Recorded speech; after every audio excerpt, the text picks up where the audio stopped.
हम इस समय उस ऐतिहासिक कमरे में हैं जहां कभी पंडित दीनदयाल उपाध्याय जी रुका करते थे और उनसे मिलने भारत के पूर्व प्रधानमंत्री अटल बिहारी वाजपेयी जी आया करते थे। हालांकि तब वो प्रधानमंत्री नहीं थे। हमारे साथ इस समय डॉक्टर दिनेश शर्मा जी हैं। उन्हीं का ये मकान है और यही वो ऐतिहासिक कमरा है। इस कमरे से जुड़ा हुआ जो प्रसंग है वो हम चाहेंगे कि आप न्यूज़ इंडिया के दर्शकों को बताएं। नहीं, पूज्य दीनदयाल जी का तो जब आना रहना, उस समय मैं बहुत बहुत ही छोटा था। मुझे याद नहीं है उनके बारे में कि उनका शकल भी, लेकिन पिताजी वगैरह जो संस्मरण बताते हैं तो पूज्य दीनदयाल जी यहाँ काफ़ी समय रहे। बगल में डॉक्टर एस सी राय महापौर का घर था, वो अपने मामा के घर में रह के पढ़ते थे। वो डॉक्टर दिनकर गोविंद थट्टे, ये सब लोग आके उस समय स्थानीय स्तर पर काम कर रहे थे। जनसंघ का, संघ का, यहाँ पे माननीय ब्रजमोहन जी और तमाम पुराने कार्यकर्ता हुआ करते थे जो संघ के और भाजपा के, वो लोग रहा करते थे। राधेश्याम कपूर जी हैं और लोग। तो माननीय अटल जी का एक बार, अटल जी राजमाता सिंधिया, इस जो ज़मीन आप देख रहे हैं यहाँ ज़मीन पर, एक तरफ राजमाता माननीय सुंदर सिंह भंडारी और माननीय अटल जी, ये सब लोग ज़मीन पर बैठ के चटाई पर सब भोजन करते। पंगत लग के होता। तो उनका पंगत का परोसने का काम था कि खीर कोई किसी के घर से आई थी, डॉक्टर थट्टे लाए थे, बोला डॉक्टर एस सी राय साहब भी कोई सब्जी बनवा के कहीं से लाए थे, और पिताजी ने घर में खीर बनवाई थी। परोसने का काम घर के बच्चों को या और लोगों को मिला हुआ था। तो परोसते परोसते मुझे याद आता है कि एक बार खीर परोसते परोसते अटल जी के ऊपर थोड़ा गिर गई। पिताजी क्रोधी स्वभाव के थे, दिखते एकदम से चिल्लाए, है क्या दिखता है, क्या कर रहा हो। जैसे उन्होंने दौड़ के कहा क्या कर रहा हो, तैसे हाथ से और जो भी बची हुई थी वो भी गिर गई। माननीय अटल जी बिल्कुल थाका मार के हंसे और उन्होंने पिताजी को देखते हुए कहा कि अरे कंजूस पाधा जी, बच्चे पे क्यों बिगड़ते हो, जाओ दानी कर्ण बनो और ख़रीद कर लाओ एक कुर्ता नया मेरे लिए। चलो इसी बहाने नया कुर्ता आएगा। फिर यहीं नखास से जाके एक चिकन का कुर्ता लेकर पिताजी आए। तो एक हास्य परिहास, यानी क्रोध को भी वो हंसी में बदल देते थे और गंभीर विषय को भी सरलता से वो अपनी वाणी से, अपने व्यवहार से उसको परिवर्तित कर देते थे। अटल जी का बहुमुखी रूप था और मुझे याद है कि उनके ना रहने पर एकदम असहज भावना अंतर्मन में उठी थी और मुझे तो उनके उस दाह संस्कार का याद आता है कि पूरा देश उमड़ पड़ा था। एक तरफ मुलायम सिंह जी पैदल चल रहे थे तो दूसरी तरफ प्रधानमंत्री जी पैदल चल रहे थे। तो तीसरी तरफ अगर आप देखो तो एक लंबा जुनून था। आडवाणी जी आंखों को आंसू पोंछ रहे थे तो ज़्यादातर जोशी गमगीन अवस्था में पड़े हुए थे, एकदम बदहवास स्थिति में। पूरा देश रो रहा था। क्यों? क्योंकि अटल जी सबके अपने थे और अटल जी सबके थे, तो हर व्यक्ति उनको अपने से जुड़ाव मानता था। लखनऊ के रग रग में, कण कण में अटल व्याप्त हैं।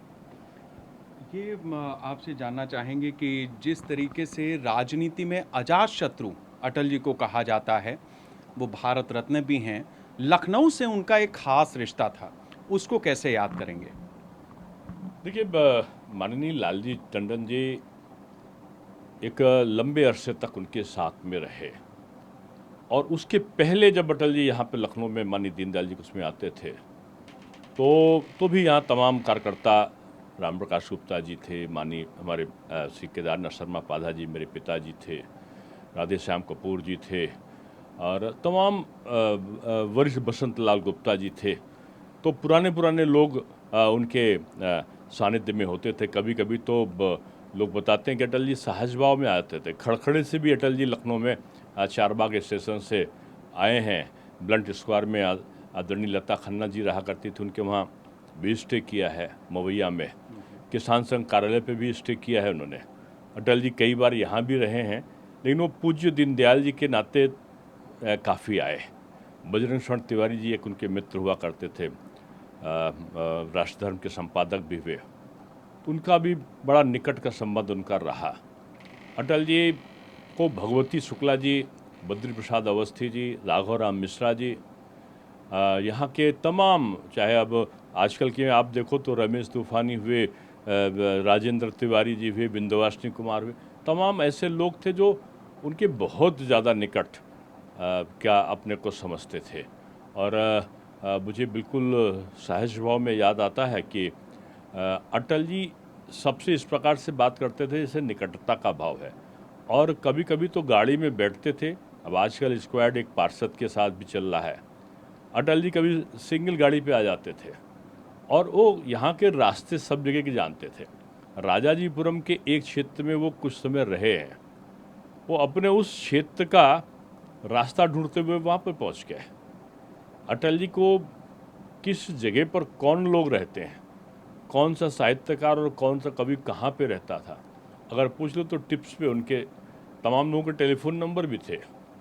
मुझे याद है कि हम लोग अटल जी लाप्लास में रह रहे थे और वहाँ सुबह ड्यूटी होती तो कुछ जगह से घर से नाश्ता जाते थे, वो होते थे। भगवती जी ने उस दिन, भगवती शुक्ला जी यहाँ के नगर अध्यक्ष थे, तो उन्होंने ड्यूटी मेरी लगा दी थी और मुझे नाश्ता लेकर उनका सुबह सुबह पहुँचना था।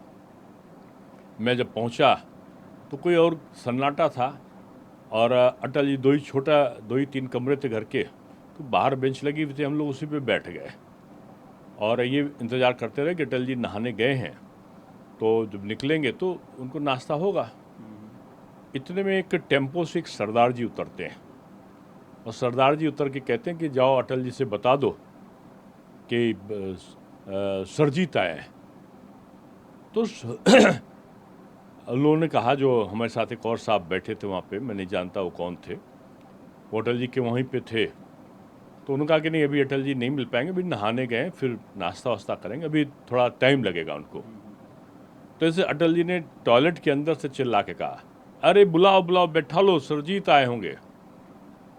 तो उन्होंने उनको बैठाला और जैसे अटल जी निकल के आए, एकदम से आए सुरजीत कैसे हो, सुरजीत जी, अटल जी बहुत दिन बाद मिलने, दोनों गले लग गए।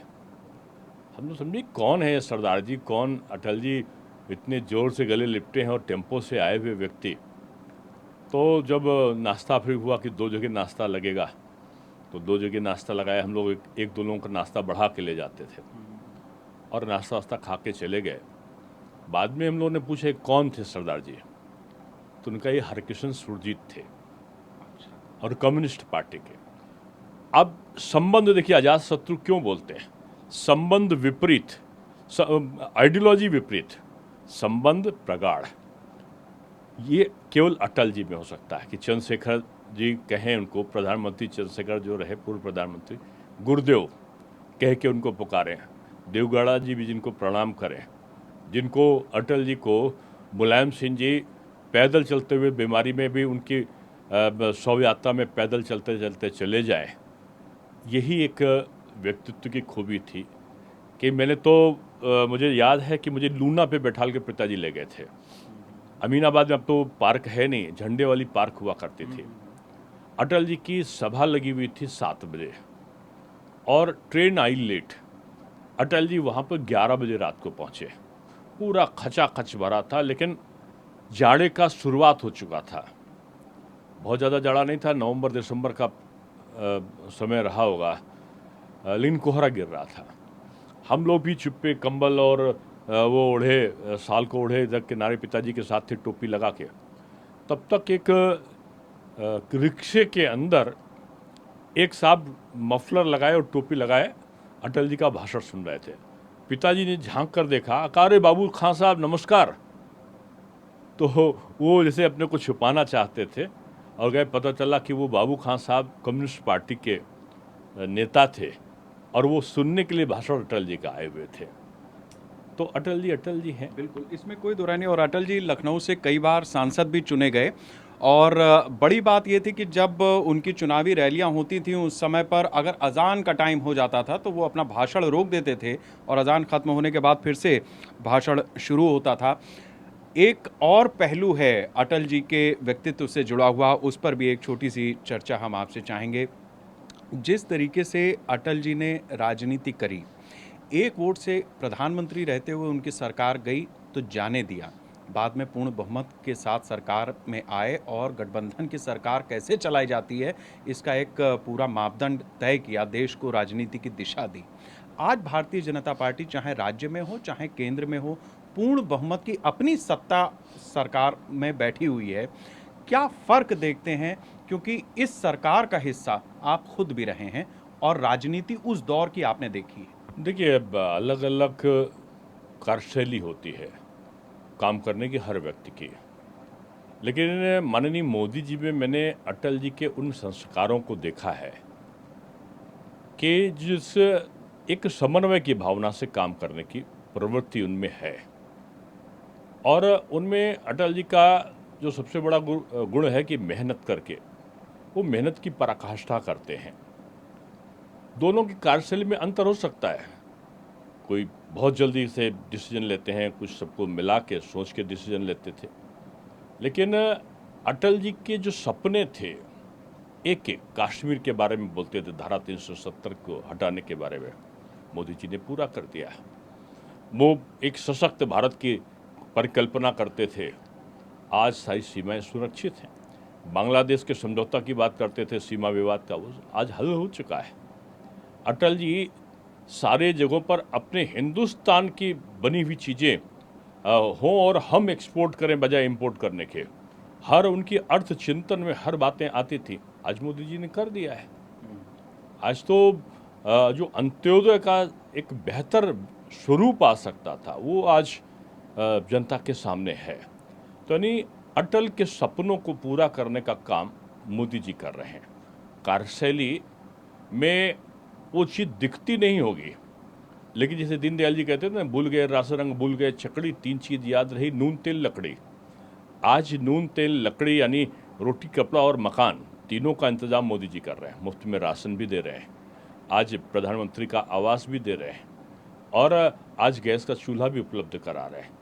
हर चीज़ आप अगर देखो तो पुराने चिंतन को वर्तमान आधुनिक स्वरूप में परिवर्तित करके उन विचारधाराओं का प्रतिपादन करने का काम वर्तमान सरकार कर रही है।